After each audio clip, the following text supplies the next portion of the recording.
이제 M트렌드 쌩쌩 뉴스를 유튜브는 물론 네이버 오디오 클립과 팟빵에서도 들으실 수 있습니다.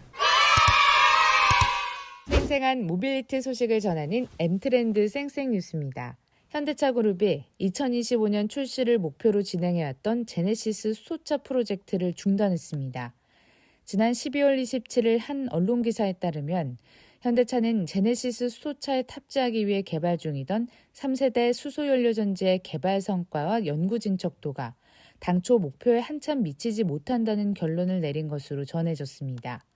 또한 업계에 따르면 현대차는 최근 감사를 통해 연료전지 생산 단가 인하 계획이 현실성이 떨어진다는 판단을 내렸고, 감사 결과에 따라 3세대 연료전지 장착을 전제로 개발 중이던 제네시스 수소차 개발 프로젝트도 멈춘 상태인 것으로 전해졌습니다. 이에 대해 현대차 관계자는 연구 성과를 중간 점검하는 과정에서 기술적인 문제가 발견돼 담당 조직을 개편하고 연구개발 일정을 재정립하고 있다며 신차 개발 중단을 의미하지는 않는다고 설명했습니다. 문재인 대통령이 삼성전자와 현대차의 반도체 분야 협력 강화를 공개 제안하면서 양사의 협력에 속도가 붙을지 주목됩니다. 문 대통령은 지난 12월 27일 청와대에서 열린 6대 기업 총수들과의 오찬 회동에서 양사가 차량용 반도체에서 더 긴밀하게 협력했으면 좋겠다는 취지의 메시지를 내놨습니다.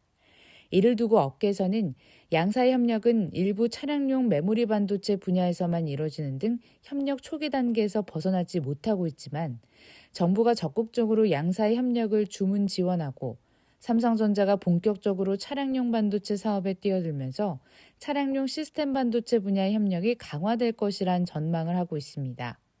또한 장기적으로 현대차가 시스템 반도체를 설계하고 삼성전자가 위탁 생산하는 방식의 협력이 이루어지거나, 혹은 양사가 차량용 시스템 반도체를 직접 공동 개발한 뒤 삼성의 파운드리 시설을 통해 생산하는 방식 등도 거론되고 있습니다. 올해 펀드 시장에서 자동차 관련 ETF가 눈에 띄는 성장세를 보인 것으로 나타났습니다.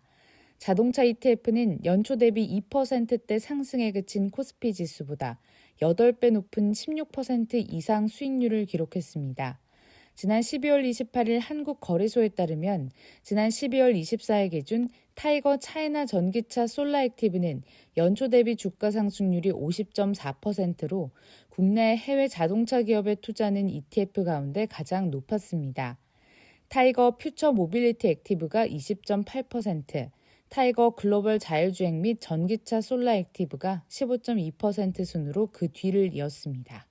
삼성 SDI가 볼보그룹에 전기차용 배터리 셀을 포함해 배터리 모듈까지 공급합니다. 한 언론 보도에 따르면 삼성 SDI는 로켓 배터리로 유명한 세방전지를 통해 볼보의 상용 전기차용 배터리 모듈을 위탁 생산하게 됩니다. 삼성 SDI는 배터리 셀 공급뿐만 아니라 모듈, 팩화 작업 및 생산까지 일괄 발주를 맡을 것으로 보이며, 양측이 합의한 연간 생산량은 기가와트시급 수준인 것으로 추정되고 있습니다. 한편 전기 트럭이나 전기버스용 배터리는 일반 승용 전기차 배터리보다 가격과 용량이 최대 10배에 이르는데, 업계에서는 삼성 SDI가 이번 상용 전기차용 배터리 모듈 외주 생산을 통해 수익성 확보에 나설 것으로 분석하고 있습니다. 국내 자동차 부품사 만도가 폴란드의 두 번째 생산 공장을 건설합니다. 지난 12월 29일 로이터 통신 등에 따르면 만도는 폴란드 남서부 바우브지흐 지역에 신규 공장을 설립하는 데 약 324억 원을 투자합니다. 신규 생산 공장에선 자동차 충격을 흡수하는 완충 부품을 생산하는데 유럽 완성차 제조사 수요에 대응할 것으로 보이며 내년 2분기까지 준공을 완료할 예정입니다. 한편 만도는 지난 2014년 폴란드에 첫 자동차 부품 생산 공장을 설립한 바 있습니다. 지금까지 쌩쌩뉴스였습니다.